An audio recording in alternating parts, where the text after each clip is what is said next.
अस्सलाम वालेकुम, कैसे हैं आप सब। तो आज हम स्टार्ट करने जा रहे हैं एक्सरसाइज 1A का क्वेश्चन नंबर 5। तो मेरे पास ये थिंक न्यू सिलेबस मैथमेटिक्स की बुक 3 है और उसका ये चैप्टर नंबर 1 चल रहा है। मैंने इस चैप्टर के नेम से एक सेपरेट प्लेलिस्ट भी बनाई हुई है, उसका लिंक नीचे डिस्क्रिप्शन में दिया हुआ है ताकि आप लोगों को उस चैप्टर से रिलेटेड तमाम सॉल्यूशंस एक जगह पर आसानी से इसी प्लेलिस्ट पे मिल सके। इसके अलावा आपको डिस्क्रिप्शन में मेरे सोशल अकाउंट्स के लिंक भी मिल जाएंगे। आप इन्हीं अकाउंट्स के थ्रू अपने क्वेश्चंस को, सजेशंस को मुझ तक भी पहुंचा सकते हैं। तो आइए स्टार्ट करते हैं क्वेश्चन नंबर 5 के पार्ट नंबर ए से। तो पहले हम स्टेटमेंट को रीड कर लेते हैं। तो स्टेटमेंट में लिखा हुआ है simplify each of the following, यानी आपको कहा जा रहा है कि क्वेश्चन नंबर 5 के अंदर जो आपको डिफरेंट पार्ट्स दिए गए हैं, आपने इन तमाम पार्ट्स को सिंप्लीफाई करके दिखाना है। सिंप्लीफाई करने का मतलब होता है चीजों को सिंपलर टर्म्स के अंदर एक्सप्रेस करके दिखाना। सिंप्लीफिकेशन के दौरान आपको एडिशन, सब्ट्रैक्शन, मल्टीप्लिकेशन, डिवीजन भी करनी पड़ सकती है, आपको फॉर्मूलास का यूज भी करना पड़ सकता है, आपको कैंसलेशन भी करनी पड़ सकती है और इनफैक्ट कॉमन वगैरह लेना भी पड़ सकता है आपको। तो ये तमाम चीज़ों की मदद से ही आप किसी भी चीज़ को, किसी भी एक्सप्रेशन को सिंप्लीफाई कर पाते हैं। तो आइए स्टार्ट करते हैं ए पार्ट से। तो ए पार्ट में देखें, आपको एक फ्रैक्शन लिखी हुई नजर आ रही है जिसके ऊपर भी एक अलजेब्रिक एक्सप्रेशन मेंशन्ड है और नीचे भी एक अलजेब्रिक एक्सप्रेशन मेंशन्ड है। जब भी आपके पास इस तरीके से कोई अलजेब्रिक फ्रैक्शन मेंशन्ड हो तो आपने ये देखना है कि क्या ऊपर नीचे कुछ कैंसलेशन हो सकती है, क्या ऊपर या नीचे कोई फॉर्मूला तो नहीं लग रहा, क्या आप कह लें किसी चीज में से कुछ कॉमन तो नहीं आ रहा। ये तमाम चीजें जब आप देखेंगे इसी की मदद से आपकी सिंप्लीफिकेशन स्टार्ट होगी। तो आप सबसे पहले नोटिस करें, ऊपर 9 लिखा हुआ है और नीचे 27 लिखा हुआ है और आप जानते हैं कि ये दोनों के दोनों नंबर 9 से कंप्लीटली डिविजिबल है। इसके अलावा ये 3 से भी कंप्लीटली डिविजिबल है, लेकिन अगर आप कोई ऐसा नंबर ढूंढेंगे जो सबसे बड़ा हो और जो ऊपर और नीचे लिखे हुए नंबर को कंप्लीटली डिवाइड करता हो तो वो सबसे आसान होगा। तो 9 सबसे बड़ा नंबर है जो इस 9 को भी और इस 27 को भी कंप्लीटली डिवाइड करता है। तो हम कह सकते हैं कि 9 1 टाइम्स कितना होगा 9 और 9 3 टाइम्स कितना हो जाएगा 27। अभी जस्ट मैंने इनको कट किया है, अभी बाकी चीजें भी कट हो सकती हैं। तो मैं भी यहाँ पे लिख देता हूं कि ऊपर आपके पास बच गया 1 और नीचे आपके पास क्या बच गया 3 और यहाँ पर x बचा एक, यहाँ पर साथ बचा a माइनस बी का होल स्क्वायर और यहाँ पर x क्यूब बचा और इधर बचा a माइनस बी का होल क्यूब। तो यहां तक हमने इसको लिख लिया। तो जब भी नंबर्स ऊपर नीचे लिखे होंगे इस तरह उनको आप कैंसिल आउट कर सकते हैं। शर्त यह है कि ऊपर और नीचे लिखा हुआ नंबर बाकी तमाम चीजों से, ऊपर वाला से और नीचे वाले तमाम चीजों से मल्टीप्लाई हो रहा होना चाहिए, तभी आप इस तरह कटिंग कर पाते हैं। अब इसके आगे आप देखें, यहाँ पर x की पावर 1 लिखा हुआ है, यहाँ पर x की पावर 3 है। x की पावर 1 को आप इस तरह समझिए ये एक x है और x की पावर 3 को ऐसे समझिए कि यहाँ पर 3x है। तो ये एक पूरा का पूरा x इन 3 में से कट जाएगा। तो जब इन 3 में से एक x चला जाएगा कितने बचेंगे, 2 बचेंगे। तो यहाँ पे आप लिख देंगे 2। इसी तरीके से आप देखें, यहाँ पर पूरा a माइनस बी का होल स्क्वायर लिखा हुआ है और यहाँ पर भी सेम चीज लिखी हुई है a माइनस बी, लेकिन उसके ऊपर पावर 3 है। तो आप यूं ही समझेंगे कि ऊपर a माइनस बी 2 दफा था, तो ये 2 जो है इन 3 में से कट जाएंगे नीचे वाले a माइनस बी से। तो 3 में से जब 2 कट जाएंगे कितने बचेंगे, 1 बचेंगे। अब जितनी चीज बच गई है उसी को आप लिख दें, वही आपका फाइनल आंसर होने वाला है। तो ऊपर आप देखें आपके पास सिर्फ 1 बचा है, यहाँ पे आप लिखेंगे 1। एक ये a माइनस बी तो देखें का होल स्क्वायर पूरा कट चुका है, x रेज़ टू पावर 1 पूरा कट चुका है। तो नीचे सिर्फ क्या बचा है 3, ऊपर तो बस 1 ही था और नीचे ये 3 में से एक x जा चुका था। तो ऊपर आपको पता है ऊपर वाले x से जाने की वजह से यहाँ पर x स्क्वायर होगा, क्योंकि 3 में से एक चला गया तो x रेज़ टू पावर 2 बचा हुआ है। तो यहाँ पे लिखेंगे x रेज़ टू पावर 2 और यहाँ पे ऊपर वाले a माइनस बी 2 थे, वो इन 3 में से कट चुके हैं। तो इधर a माइनस बी के ऊपर पावर 1 है, यानी एक ही a माइनस बी बचा हुआ है जिसको खाली आप लिख सकते हैं a माइनस बी। तो आप देखिए इससे ज्यादा आप इसको सिंप्लीफाई नहीं कर सकते। तो ये हमारा हो गया ए पार्ट का आंसर। अब चलते हैं इसके बी पार्ट की तरफ। तो अब आपको सामने भी एक बी पार्ट में अलजेब्रिक फ्रैक्शन ही लिखी हुई नजर आ रही है। तो यहाँ पे भी ए पार्ट की तरह करेंगे। तो आप देखें यहाँ पर ऊपर 7 लिखा हुआ है और नीचे 21 लिखा हुआ है। तो आप जानते हैं कि 7 और 21 दोनों कैंसिल आउट हो सकते हैं। 7 1 टाइम्स कितना होता है 7 और 7 3 टाइम्स कितना होता है 21। तो यहाँ पर आप देखें कि 7 जो है और जो 21 है इनको हमने कैंसिल आउट कर लिया। 7 1 टाइम्स 7 है और 7 3 टाइम्स 21 है। इसके अलावा आप देखें यहाँ पर जो a क्यूब लिखा हुआ है और नीचे a स्क्वायर लिखा हुआ है। ऊपर a क्यूब का मतलब है 3 दफा a लिखा हुआ है, इस तरह आप समझेंगे, और नीचे a स्क्वायर का मतलब है 2 दफा a लिखा हुआ है। तो ऊपर 3 जो a हैं वो कट जाएंगे इन 2 से, यानी नीचे तो सारे कट गया ना। आप इस तरह की एक लंबा क्रॉस लगा दीजिएगा कि पूरा a स्क्वायर कट गया इस a क्यूब में से। तो यानी इधर 3 में से ये 2 कट गए, तो यहाँ पे कितने बचे, सिर्फ 1 बचा। तो यहाँ पे आप पावर 1 लगा देंगे।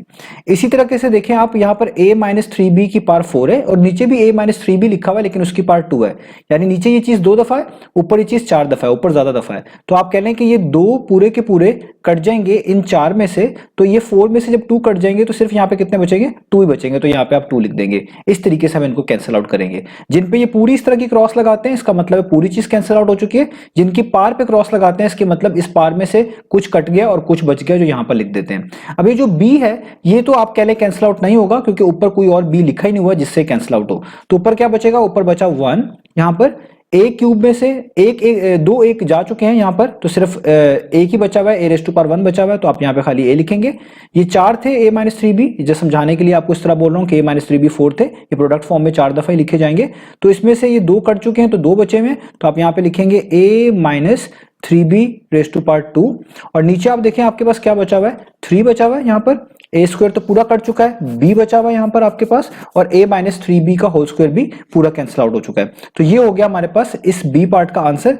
इससे आगे हम इसको सॉल्व नहीं कर सकते। इसी आंसर को आप इस 1 के बगैर भी लिख सकते हैं। ये आप इससे कंफ्यूज ना होइएगा कि यहाँ पे 1 लगाना है कि नहीं लगाना, आप लगा दें तो भी ठीक है, ना लगाएं तो इस तरह 1 के बगैर भी आप आंसर को लिख सकते हैं। इसका मीनिंग भी सेम ही होता है, तो इस तरीके से भी आप लिख लेंगे तो ये भी इसका आंसर ही कहलाएगा। तो इससे आगे हम इसके ऊपर नीचे कोई कैंसिलेशन नहीं कर सकते और ज्यादा सिंप्लीफिकेशन नहीं कर सकते। तो ये इसका फाइनल आंसर है। अब चलते हैं नेक्स्ट पार्ट की तरफ। तो अब हम स्टार्ट करते हैं पार्ट नंबर सी को। तो पार्ट नंबर सी में भी आपको एक अलजेब्रिक फ्रैक्शन गिवन है, तो पिछले पार्ट्स की तरह ही करेंगे। तो यहाँ पर आप सबसे पहले देखें, ये जो 8 है और नीचे 32 लिखा हुआ है, ये कैंसिल आउट हो सकते हैं।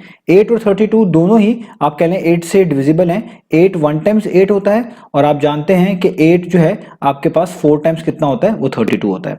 इसके अलावा आप देखें यहाँ पर a की पावर 1 है, इधर a की पावर 2 है। a की पावर 1 का मतलब ये एक ही a है, और नीचे a की पावर 2 का मतलब है कि यहाँ पर एक तरह का 2 दफा a लिखा हुआ है। तो ये पूरा एक a इन 2 में से कट जाएगा, तो इन 2 में से जस्ट यहाँ पे कितने बच जाएंगे, 1, वो यहाँ पर लगा देंगे। इस तरह b को देखें, यहाँ पे b की पावर 3 है, नीचे b के ऊपर पावर 1 है, यानी नीचे एक दफा b, ऊपर आप समझने के लिए कहेंगे 3 दफा b है। तो नीचे ये पूरा एक b इन 3 b में से कट जाएगा। तो जब 3 b में से एक b चला जाएगा तो यहाँ पे कितने बच जाएंगे, 2 बच जाएंगे। अब यहाँ पर ये चीज का आप ख्याल रखिएगा कि चाहे 2a + 3b लिख दें या फिर आप 3b + 2a लिख दें, जब भी कोई चीज प्लस हो रही होती है तो उनमें आगे पीछे लिख देने से कोई भी फर्क नहीं पड़ता, ये दोनों सेम ही काउंट किए जाएंगे। तो ये लिखा हुआ है एक तरह का 3b + 2a, ये भी एक तरह का 3b + 2a ही लिखा हुआ है। तो इसके ऊपर पावर 1 है, इसके ऊपर पावर 2 है, तो ये पूरा का पूरा एक कट जाएगा इन 2 में से, तो यहाँ पे जस्ट बच जाएगी पावर 1। तो क्या क्या चीज बची, यहाँ पे आपके पास बच गया 1, आप इधर लिखेंगे 1, a पूरा कैंसिल आउट हो चुका है, b यहाँ पे 2 बचे हुए यानी b², यहाँ पे बच गया 2a, बल्कि ये आप कह लें, हाँ बिल्कुल एक बचा हुआ है यहाँ पर, ये 2 में से एक नीचे वाला कट गया था तो एक बचा हुआ है, ऊपर 1 लिखा हुआ है, तो 2a + 3b, और नीचे आपके पास क्या बचा, यहाँ पे बचा 4, ठीक है। और a² में से एक चला गया था तो एक बचा हुआ है, तो यहाँ पे बचा a। b आप देखें पूरा कैंसिल आउट हो चुका है, 3b + 2a पूरा कैंसिल आउट हो चुका है, तो यही हमारे पास फाइनल आंसर है। आप इस वाले 1 को लिख लें तो भी ठीक है, इस वाले 1 को ना भी लिखें, खाली इस तरह भी लिख सकते हैं, तो भी आपका आंसर एक जैसा ही माना जाएगा। तो दोनों आंसर आपके ठीक है, ठीक है। तो आप इस तरह लिख लें या इस तरह लिख लें, ठीक है। तो ये हमारे पास सी पार्ट हो गया। अब चलते हैं इसके नेक्स्ट पार्ट की तरफ। तो अब हम इसका पार्ट नंबर डी कर लेते हैं। तो पार्ट नंबर डी में भी आपको एक अलजेब्रिक फ्रैक्शन लिखी हुई है। तो यहां पर भी देखें आपको ऊपर और नीचे 2 नंबर्स लिखे हुए नजर आ रहे हैं, ऊपर 8 लिखा हुआ है, नीचे 96 लिखा हुआ है। ये दोनों नंबर सबसे बड़े नंबर 8 से जो है कंप्लीटली डिविजिबल है, क्योंकि 8 आप कह लें 1 टाइम्स 8 होता है, और 8 जो है वो कह लें 12 टाइम्स कितना होता है, 96 होता है। तो इधर इसके आगे चलें तो यहाँ पर a लिखा हुआ है, a की पावर 1 का मतलब है एक a, नीचे a की पावर 2 है, इसका मतलब समझने के लिए कि नीचे 2 दफा आपके पास a लिखे हुए हैं, तो ये पूरा एक a इन 2 में से कट जाएगा, तो यहाँ पे जस्ट एक बच जाएगा, इसलिए मैंने यहाँ पे 1 लिख दिया। इस तरह ऊपर n की पावर 3 है, नीचे n की पावर 1 है, तो आप कहेंगे ऊपर 3 दफा एक तरह का n अपीयर हो रहा है, नीचे एक दफा हो रहा है, तो ये पूरा एक n इन 3 में से कट जाएगा, तो 3 में से एक चले जाएंगे तो कितने बचेंगे, सिर्फ 2 बचेंगे। आगे यहाँ पे देखिए b + c लिखा हुआ है, नीचे भी b + c ही लिखा हुआ है। मैं आपको बता चुका हूँ कि प्लस में जब भी 2 टर्म्स प्लस हो रही होती है उनको आगे पीछे लिख देने से कोई भी फर्क नहीं पड़ता, इन दोनों के मीनिंग सेम है। तो ये b + c की पावर 1 है, ये भी एक तरह का b + c की पावर 2 है, नीचे दोनों के b + c ही है, तो ये 2 b + c हैं, तो ये 2 आप कह लें, ये मैंने पूरी गलती से लाइन लगा दी, इसको हम थोड़ा सा बेहतर कर लेते हैं 2 मिनट, क्योंकि ये पूरी पे लाइन नहीं आएगी, क्योंकि ये 2 हैं, तो इसलिए हम इसको थोड़ा सा बेहतर बना लेते हैं इस तरीके से। तो ऊपर देखिए b + c 1 है और नीचे आपके पास b + c 2 है, तो ये 2 में से ये पूरा एक कैंसिल हो जाएगा, ये एक इन दो में से कैंसिल आउट हो जाएगा, तो यहाँ पे कितने बचेंगे, जस्ट एक बचेगा। तो फाइनल आंसर क्या होगा, आप इस 1 को लिखना चाहे लिख ले, ना लिखना चाहे तो भी ठीक है। तो अभी मैं यहाँ पर आपको लिख के दिखा रहा हूँ, यहाँ पे आप लिख लें 1। अब देखिए यहाँ पर a तो पूरा कैंसिल आउट हो चुका है, n जो है यहाँ पर 3 थे, 2 बचे हुए, ऊपर पावर 2 है तो आप भी यहाँ पे लिख देंगे। b प्लस c पूरा कैंसिल आउट हो चुका है। नीचे आप देखें आपके पास क्या बचा हुआ है 12, यहाँ पर a स्क्वायर में से ऊपर वाला एक a कैंसिल हुआ था तो एक a बचा होगा, n पूरा कैंसिल आउट हो चुका है। और b प्लस सी लिख लें या c प्लस b लिख लें, एक ही बात है, तो मैं यहाँ पे b प्लस सी लिख रहा हूँ। तो b प्लस सी में 2 थे, ये ऊपर से एक कैंसिल हो गया था तो एक बचा हुआ है, तो ये इसका आंसर है। इसको आप इस 1 के बगैर भी इस तरह लिख सकते हैं, n square over 12a into B plus C. तो ये हमने इसका डी पार्ट कर लिया। अब चलते हैं इसके नेक्स्ट पार्ट की तरफ। अब आपको सामने स्क्रीन पर पार्ट नंबर ई लिखा हुआ नजर आ रहा है। तो यहां पर आप देख सकते हैं एक ऐसी फ्रैक्शन मेंशन्ड है जिसमें ऊपर भी एक क्वाड्रेटिक एक्सप्रेशन लिखी हुई है, नीचे भी एक क्वाड्रेटिक एक्सप्रेशन लिखी हुई है। ऐसी एक्सप्रेशन जिसमें वेरिएबल की सबसे बड़ी पावर आपको 2 नजर आती है, उसी एक्सप्रेशन को हम क्वाड्रेटिक एक्सप्रेशन बोलते हैं। अब जब भी क्वाड्रेटिक एक्सप्रेशन लिखी हुई आएंगी, इनको करना पड़ेगा फैक्टराइज, और फैक्टराइज के करने के बहुत सारे मेथड है, उन्हीं में से एक मेथड है जो मैंने बुक 2 में यानी D2 में सिखाया हुआ है, आप लोग ये जानते होंगे, आप लोगों को आता भी होगा, उसको बोलते हैं मिड टर्म ब्रेक मेथड। तो यहाँ पर हम मिड टर्म ब्रेक मेथड की मदद से इन दोनों एक्सप्रेशंस को पहले फैक्टराइज करेंगे और उसी से हमारा सिंपलीफाई होगा। तो मिड टर्म ब्रेक मेथड में क्या करना होता है कि आपके पास जो ये वेरिएबल होता है जिसके ऊपर पार्ट 2 होती है, आपने इसका कोफिशिएंट देखना होता है, इसके साथ क्या लिखा हुआ है। अगर कुछ ना लिखा हो तो आप जो है यहाँ पर खुद से 1 लिख लिया करेंगे। तो ये जो 1 है आपके पास, आपने इस 1 को लास्ट वाले नंबर से हमेशा मल्टीप्लाई करना है जो कांस्टेंट लिखा होता है। तो ये -15 है, तो आप यहाँ पे क्या करेंगे, 1 को मल्टीप्लाई करेंगे -15 के साथ। तो 1 मल्टीप्लाई में -15 कितना होता है, वो होता है -15। अब इसके बाद आपने 2 स्टेप्स करने होते हैं। 2 स्टेप्स में ये होता है कि आपको 2 ऐसे नंबर ढूंढने होते हैं जिनको आप मल्टीप्लाई करें तो आपको ये सेम नंबर यानी -15 मिले, और उन्हीं 2 नंबर्स को अगर आप ऐड कर दें तो आपको मिड टर्म मिले। मिड टर्म का मतलब यहाँ पे y के साथ एक तरह का आप कह लें इसका कोफिशिएंट क्या है, -2, आप इसी को as a mid term use करेंगे तो आप कहें आपको -2 मिले। ठीक है, यहाँ पे प्लस कह लें या माइनस भी कह सकते हैं, कभी कभार 2 चीजें माइनस करने से ये चीज बन रही होती है, तो इसलिए प्लस और माइनस दोनों बोल दिया जाता है। अदरवाइज अगर आप प्लस की बात भी कंसिडर कर लेंगे तो भी आपको समझ आ जाएगा सवाल। तो पहले वो 2 नंबर ढूंढते हैं। तो आप जानते हैं कि 5 मल्टीप्लाई बाय 3 15 होता है। अगर मैं यहाँ पे पहला नंबर 5 चूज कर लूं और दूसरा 3 कर लूं तो 5 3 टाइम्स 15 तो बन जाता है, बस साइन का प्रॉब्लम रह जाता है कि माइनस कैसे आएगा। तो एक चीज याद रखिएगा, जब भी आप ये फैक्टराइजेशन कर रहे हो तो आपकी जो मिड टर्म ब्रेक जब आप कर रहे हो तो आपको जो मिड टर्म हो उसके पीछे जो साइन हो वो यहाँ पर बड़े नंबर के पीछे होना चाहिए। जहां पे देखिए मिड टर्म के पीछे कौन सा साइन है, नेगेटिव का, तो आपके जो पास यहाँ पे बड़ा नंबर है उसके पीछे नेगेटिव का साइन लाजमी होना चाहिए। तो अगर नहीं है आपने लगा देना है, जैसे 5 और 3 में 5 बड़ा है, इसके पीछे यहाँ पे नेगेटिव आप लगा दें। और जब ये साइन आप लगा देंगे तो अब आप दोबारा चेक करेंगे मल्टीप्लाई करके कि ये वाली वैल्यू मिल रही है कि नहीं मिल रही। तो अगर आप देखें -5 को आप 3 से मल्टीप्लाई करेंगे तो डेफिनेटली -15 मिलेगा। और अगर इन्हीं 2 नंबर्स को आप ऐड कर देते हैं, -5 में 3 ऐड कर देते हैं तो आपको -2 भी मिल जाएगा। तो ये दोनों कंडीशंस पूरी होगी, इसका मतलब आपको ये दोनों फैक्टर्स मिल गए, दोनों मिड टर्म ब्रेक करने वाले नंबर्स जो हैं, जो इसकी ब्रेक इसको इस टर्म को ब्रेक करेंगे जिसमें ब्रेक होंगे, ये आपको मिल गए। तो अब कैसे लिखेंगे, पहली टर्म वैसे ही आती है, y² वैसे का वैसे ही। अब आप इस पहले वाले नंबर को लिखें, ये है -5, इसके साथ वही वेरिएबल आएगा जो बीच में लिखा होता है यानी y। फिर दूसरे नंबर को लिखें, ये +3 है तो आप लिखें +3, इसके साथ भी वही वेरिएबल आएगा y, और आखिरी वाला -15 वैसे का वैसे लिख दें। तो ये हमने पहली वाली क्वाड्रेटिक एक्सप्रेशन को मिड टर्म ब्रेक कर दी। अभी ज़ाहिर बात है फैक्टराइज फॉर्म में नहीं आई, अभी और भी स्टेप करने, लेकिन बेसिक स्टेप्स जो है वो हो गए। अब सेम प्रोसेस में इस तरह भी इधर भी करना है।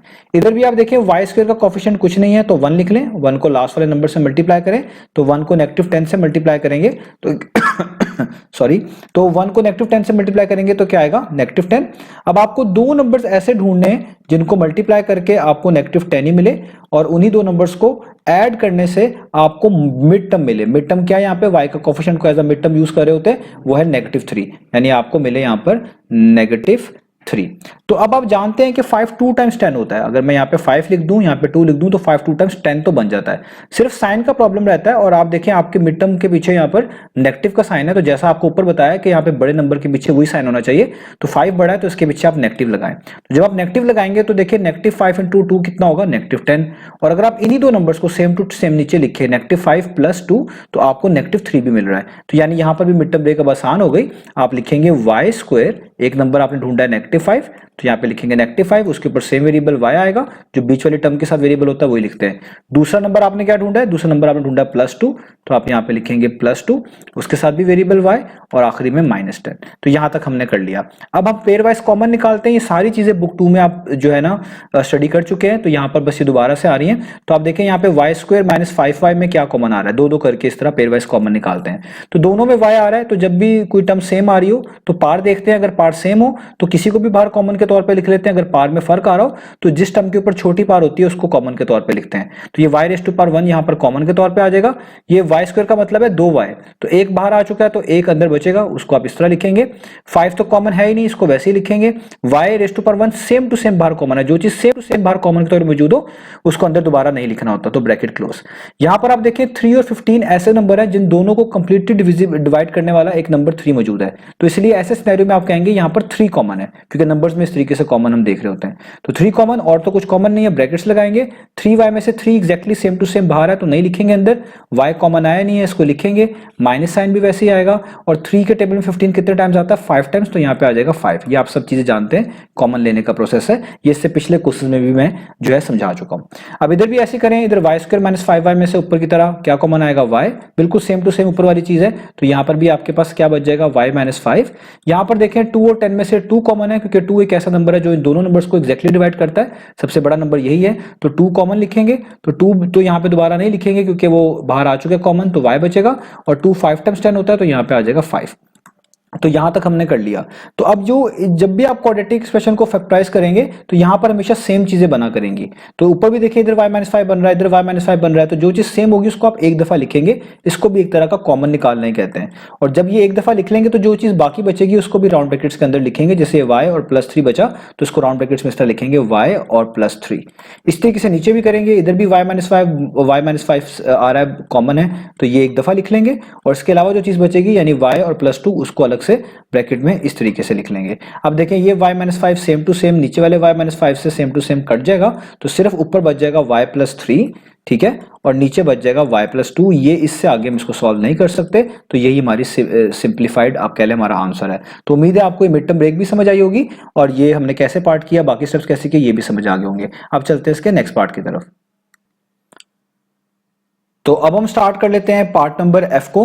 तो पार्ट नंबर एफ में भी पिछले पार्ट की तरह ऊपर एक क्वाड्रेटिक एक्सप्रेशन दी गई है, नीचे क्वाड्रेटिक एक्सप्रेशन दी गई है। तो यहाँ पर एक प्रॉब्लम है न्यूमरेटर में कि जो क्वाड्रेटिक एक्सप्रेशन दी हुई है उसकी अरेंजमेंट बेहतर नहीं है। जब भी आपके पास कोई क्वाड्रेटिक एक्सप्रेशन लिखी हुई है तो वो वाला वेरिएबल जिसके ऊपर पार्ट 2 होती है वो वाले वेरिएबल को बिल्कुल स्टार्ट में लिखा होना चाहिए, फिर आगे वही सेम वेरिएबल होना चाहिए विद पावर 1, और बिल्कुल एंड पे कांस्टेंट लिखा होना चाहिए। तो ये एक तरह का आप कह लें रिवर्स ऑर्डर में लिखा हुआ है, तो आपने इसको पहले ठीक करके लिखना है। तो पहले हमें चाहिए होती है हमेशा स्क्वायर वाली टर्म, तो मैं इसलिए पहले लिख लेता हूं -m²। उसके बाद ये सिंपल m⁻1 वाली टर्म चाहिए होती है, तो ये पूरी है -2m, तो यहाँ पे लिख लूंगा -2m। और फिर कांस्टेंट चाहिए होता है, ये 8 है, इसके पीछे कोई साइन नहीं है तो प्लस कंसीडर करेंगे, तो ये हो गया +8। और नीचे वाली जो क्वाड्रेटिक एक्सप्रेशन है इसको अभी मैं वैसे का वैसे ही इधर उतार लेता हूं। तो पहला स्टेप आपने ये कर लेना है अरेंजमेंट के हवाले से। अब आगे फिर दोबारा पिछले पार्ट की तरह आपने मिड टर्म ब्रेक ही करनी है। अब देखिए m² के साथ क्या लिखा हुआ, खाली माइनस, माइनस का मतलब होता है -1, तो आपने इधर इस -1 को इस लास्ट लिखे हुए नंबर से हमेशा की तरह मल्टीप्लाई करना है। तो -1 को अगर आप +8 से मल्टीप्लाई करेंगे तो आपको आंसर मिलेगा -8। यानी आपको ऐसे दो नंबर्स चाहिए जिनको मल्टीप्लाई करके -8 ही आए, और उन्हीं दो सेम नंबर्स को अगर आप ऐड करें तो मिड टर्म मिले। मिड टर्म का मतलब -2m, जिसमें m को हम अभी इग्नोर कर देंगे, जिस कोफिशिएंट को देखेंगे, यानी -2 मिले। तो आप जानते हैं 4 2 टाइम्स 8 होता है, ये तो इतनी बात तो क्लियर है। जब साइन का प्रॉब्लम रह गया तो पहले भी बता चुका हूं, जो मिड टर्म के पीछे साइन होता है वो यहाँ पर बड़े नंबर के पीछे होना चाहिए। अगर है तो ठीक है, नहीं है तो लगाना है। यहाँ पे माइनस है तो यहाँ पे देखिए 4 के पीछे माइनस होना चाहिए था, तो नहीं है तो मैं लगा देता हूँ। अब आप चेक करें जरा कि -4 को 2 से करने से -8 भी आता है, और -4 में अगर 2 प्लस कर दें तो आपको पता है -2 भी होता है। तो आपको दोनों नंबर्स मिल गए, दोनों कंडीशंस आप कह लें मीट कर गई।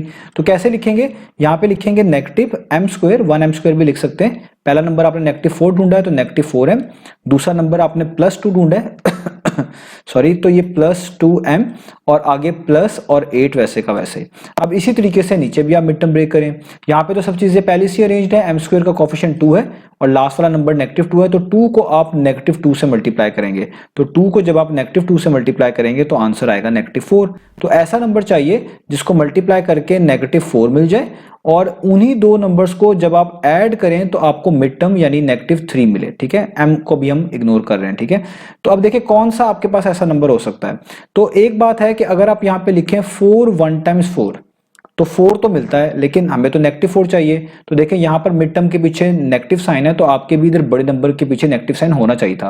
वो नहीं है तो खुद से लगा दें, यहाँ पे मैं लगा देता हूँ। ये बड़ा नंबर है 4 1 से, तो देखिए -4 को 1 से करें कितना आएगा -4, और -4 में अगर आप +1 कर दें तो आपके पास -3 आता है। दोनों कंडीशन मीट कर गई, तो जिनसे दोनों कंडीशन ट्रू रहेंगी उन्हीं नंबर्स को चूज करेंगे। तो यहाँ पे आप लिखेंगे 2m², पहला नंबर -4, ये वेरिएबल m साथ वैसे का वैसे ही, क्योंकि जो मिड टर्म के साथ वेरिएबल होता है वो यहाँ पर भी आता है। आगे अगला नंबर +1m और आखिरी में -2 वैसे का वैसे ही। अब आपको कॉमन लेना आना चाहिए। यहाँ पर देखें एक स्पेशल केस है कि यहाँ पर भी नेगेटिव साइन है, इधर भी नेगेटिव साइन है। जब इस तरह दो नेगेटिव हो तो आप नेगेटिव को भी कॉमन के तौर पे लिख सकते हैं। तो आपने यहाँ पे नेगेटिव को भी कॉमन के तौर पे लिख लेना है। तो यहाँ पे देखिए m² है, यहाँ पे m की पावर 1 है, दोनों हैं m ही, लेकिन पावर का फर्क है। तो जब पावर का फर्क हो तो जिस टर्म के ऊपर छोटी पावर है उसको कॉमन के तौर पे लिखते हैं। तो m⁻1 यहाँ पर कॉमन के तौर पे आ जाएगा। तो और कुछ कॉमन आ नहीं रहा तो राउंड ब्रैकेट्स, तो जब भी बाहर नेगेटिव का साइन कॉमन होगा तो अंदर साइन चेंज होंगे। तो ये पहली टर्म नेगेटिव से क्या हो जाएगी प्लस, यहाँ पे आप लगा लें शुरू में तो भी ठीक है, ना लगाएं तो भी ठीक है। m² में से एक m बाहर आ चुका है तो अंदर कितना होना चाहिए 1, यहाँ पे 1 लिखेंगे। नेगेटिव होने की वजह से अंदर साइन चेंज होते हैं, तो ये वाला माइनस इस वाले माइनस से क्या हो जाएगा प्लस। 4 तो कॉमन आया नहीं है, वैसे का वैसे ही m सेम टू सेम बाहर मौजूद है तो लिखने की जरूरत नहीं है, ब्रैकेट क्लोज। आगे प्लस का साइन, इधर देखें 2 और 8 में ही कॉमन है। 2 एक ऐसा नंबर है जो दोनों नंबर्स को कंप्लीटली डिवाइड करता है, तो सिर्फ 2 ही कॉमन आएगा।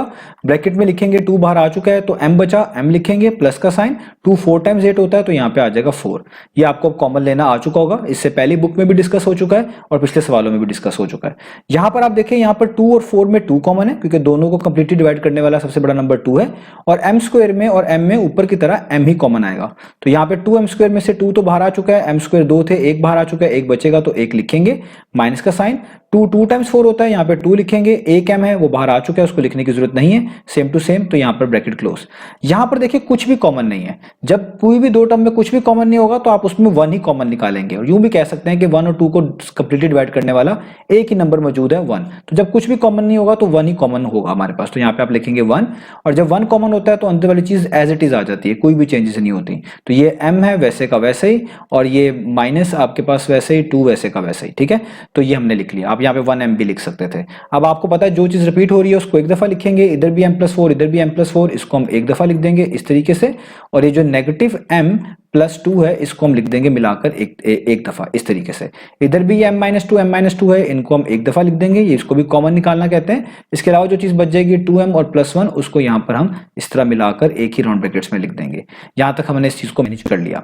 अब आप देखिए क्या इनमें कुछ कैंसिलेशन होती है, तो आप देखिए यहाँ पर अभी आपको कोई कैंसिलेशन होती हुई नजर नहीं आ रही होगी, क्योंकि कोई भी आपको जो टर्म है यहाँ पर वो ऐसी नहीं नजर आ रही जो मैच कर रही हो। लेकिन अगर आप इस टर्म को देखें, यहां पर अगर आप नेगेटिव कॉमन ले लें तो इस नेगेटिव कॉमन लेने से ये वाली टर्म इस जैसी बन जाएगी।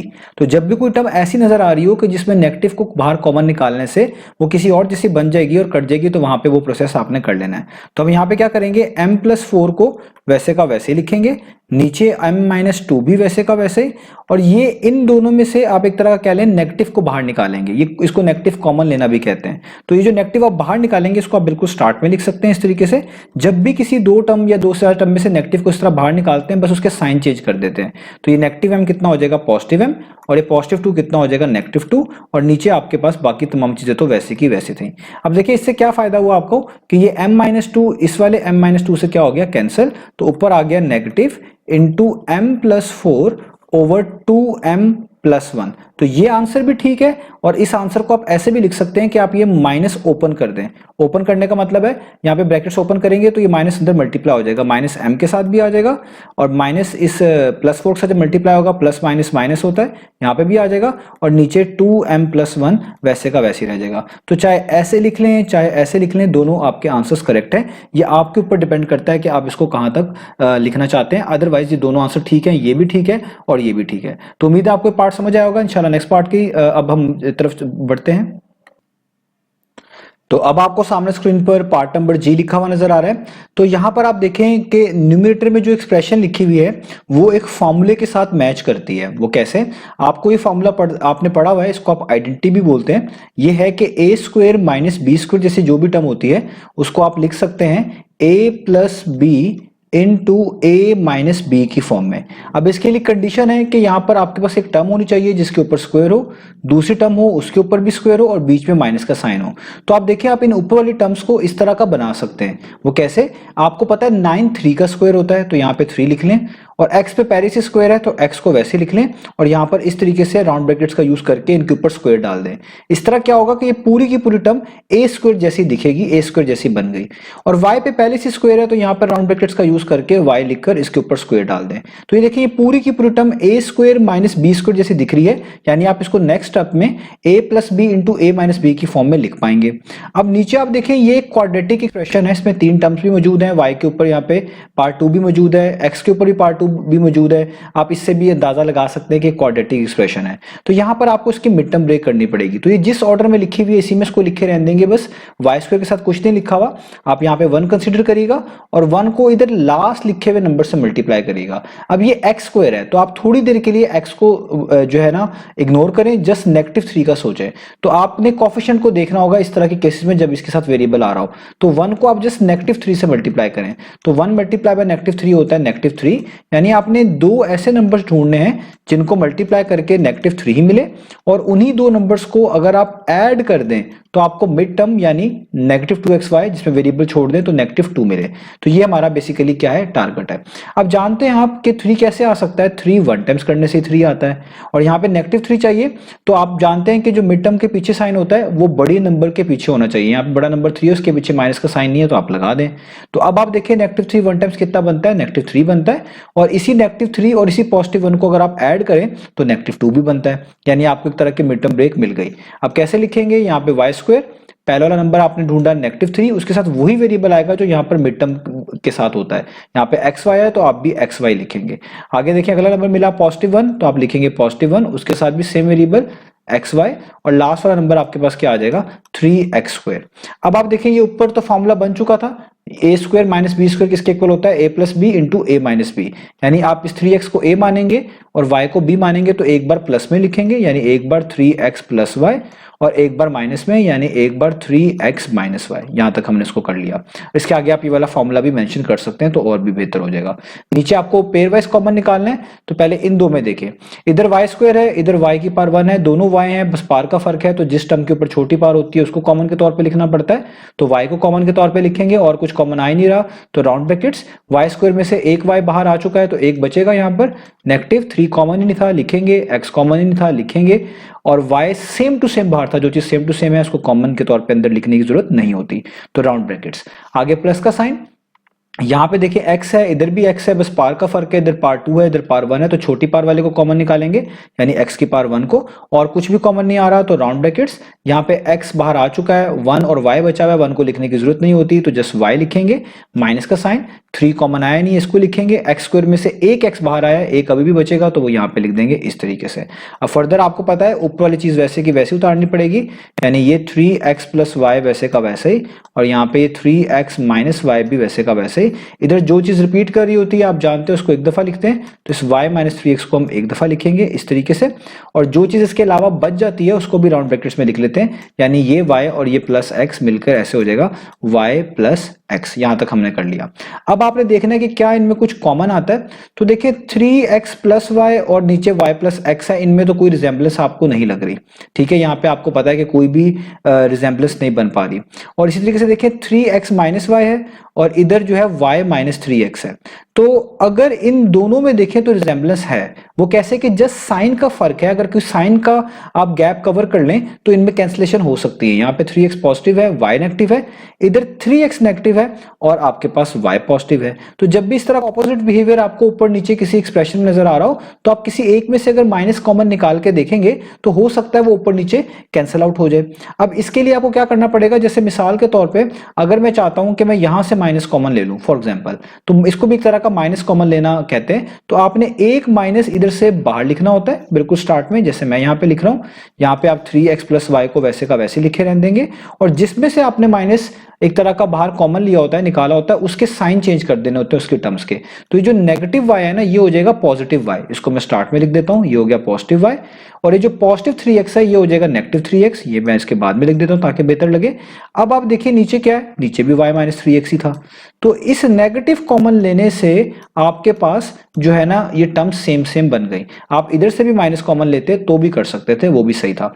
तो इससे फायदा क्या होगा, ये पूरी की पूरी चीज अब सेम बन गई, इससे क्या हो जाएगी, कैंसल आउट। तो यहां पे बचेगा नेगेटिव 3x प्लस वाई, ये राउंड ब्रैकेट्स के बाहर है नेगेटिव का साइन, और नीचे क्या बच गया, y प्लस एक्स लिख लें या x प्लस वाई लिख लें, दोनों के मीनिंग सेम है, इससे आप कंफ्यूज ना होइएगा। जब भी दो टर्म्स प्लस हो रही होती हैं तो उनको आप आगे पीछे करके भी लिख सकते हैं। अब यहां पर हम एक चीज और भी कर सकते हैं, इसके आंसर को ऐसे भी कोट कर सकते हैं कि आप इस नेगेटिव साइन को अंदर मल्टीप्लाई कर दें, यानी आप ब्रैकेट्स खोलें तो नेगेटिव 3x के साथ भी आ जाएगा, नेगेटिव y के साथ भी आ जाएगा, यानी ये हो जाएगा नेगेटिव 3x और ये प्लस माइनस माइनस यानी नेगेटिव y और into y plus x over y plus x. ठीक है, तो ये भी इसका आंसर ठीक है। और अगर आप इनमें भी शिफ्ट करना चाहें, यानी पहले नेगेटिव y को लिखना चाहें और बाद में नेगेटिव 3x को इस तरह लिखना चाहें, ये आंसर भी इसका ठीक है। तो आप इन तीनों में से कोई भी आंसर कोट कर सकते हैं। ज्यादा बेहतर ये है कि आप इधर ब्रैकेट्स को भी ओपन कर लें ताकि ये माइनस अंदर अप्लाई हो जाए, तो ये आपका और भी सिंप्लीफाइड एक तरह का आंसर हो जाएगा। तो ये हमने इसका आंसर निकाल लिया। उम्मीद है आपको ये वाला पार्ट समझ आया होगा। अब चलते हैं नेक्स्ट पार्ट की तरफ। तो अब हम स्टार्ट कर लेते हैं पार्ट नंबर एच को। तो पार्ट नंबर एच में ऊपर भी क्वाड्रेटिक एक्सप्रेशन है, नीचे भी। तो अब आपको मिड टर्म ब्रेक मैं करना बता चुका हूं, हम यहाँ पर चीजों को जल्दी जल्दी करेंगे। तो आप देखें यहाँ पर पहले जो 3 लिखा हुआ है इसको इस नेगेटिव 2 से मल्टीप्लाई करना पड़ेगा, और 3 मल्टीप्लाई बाय नेगेटिव 2 कितना होता है, वो होता है नेगेटिव 6। यानी आपने दो ऐसे नंबर्स ढूंढने हैं जिनको मल्टीप्लाई करके नेगेटिव 6 आए, और उन्हीं दो नंबर्स को ऐड करने से मिड टर्म यानी ये पॉजिटिव 5 एक तरह का आपको मिले। ठीक है, अब आप जानते हैं कि 6 1 टाइम्स जो है वो भी 6 होता है, और 3 2 टाइम्स भी 6 होता है। तो जो सबसे बेहतर वर्क करेगा हम उसी नंबर्स को यहां पर जो है ना चूज कर लेंगे। अब यहां पर हम क्या करने वाले हैं, फॉर एग्जांपल मैं सबसे पहले चूज करता हूं 6 और 1 को। मैं यहां पे अगर लिख लूं 6 और यहां पे लिख लूं 1, तो आप देखिए 6 1 टाइम्स कितना हो जाएगा, 6। लेकिन नेगेटिव साइन का प्रॉब्लम है, तो आप क्या करेंगे, आप देखेंगे कि यहां पर मिड टर्म के पीछे कौन सा साइन है, तो मिड टर्म के पीछे है प्लस का साइन। तो इसमें जो बड़ा नंबर है उसके पीछे प्लस का साइन होना चाहिए। तो यहां पर पहले से 6 पॉजिटिव है, तो अगर इस तरह करने से भी चेंज नहीं आएगा तो आपने दूसरे नंबर में चेंज ला के देखना है। अगर इस तरह वर्क कर गया तो फिर चीजें कर लेंगे। तो जैसे दूसरा नंबर है, इसका प्लस का साइन है, इसका आप चेंज करके देखें। अगर आप नेगेटिव 1 बनाते हैं तो ये पॉजिटिव 6 को जब नेगेटिव 1 से करेंगे तो नेगेटिव 6 भी आएगा। और इसके साथ साथ आप ये भी चीज नोटिस करें कि इन्हीं दो नंबर्स को 6 में अगर ऐड कर दूं ये नेगेटिव 1, तो आपको 5 भी मिल जाएगा। आप यहां पे सॉल्व भी कर सकते हैं, 6 प्लस इंटू माइनस 1, तो ये हो जाएगा प्लस माइनस माइनस, तो 6 माइनस 1 कितना होता है, 5। तो दोनों कंडीशंस आपकी मीट कर गई। तो इस तरीके से आपको ये इसकी मिड टर्म ब्रेक मिल गई। तो आप यहां पे लिखेंगे 3x², पहला नंबर ढूंढा था पॉजिटिव 6, उसके साथ वेरिएबल आएगा xy। दूसरा नंबर आपने ढूंढा है ये नेगेटिव 1, ठीक है, आप यहां पे लिखेंगे नेगेटिव 1, उसके साथ भी वेरिएबल xy, और आखिरी वाला जो है वो नेगेटिव 2y² वैसे का वैसे ही। यहां तक कर लिया। अब यहां पर हम चलते हैं, तो यहां पर आप देखें x² का कोफिशिएंट 4 है और इधर y² का कोफिशिएंट नेगेटिव 2 है। तो 4 को नेगेटिव 2 से मल्टीप्लाई करेंगे तो क्या आएगा, नेगेटिव 8। तो कौन से ऐसे दो नंबर्स हैं जिनको मल्टीप्लाई करने से नेगेटिव 8 भी मिल जाए, और दूसरी बात सॉरी कि आप इन दोनों को ऐड करें तो आपको मिड टर्म भी मिल जाए जो कि 7xy है, तो उसका जस्ट कोफिशिएंट देख लें यानी 7 भी मिल जाए।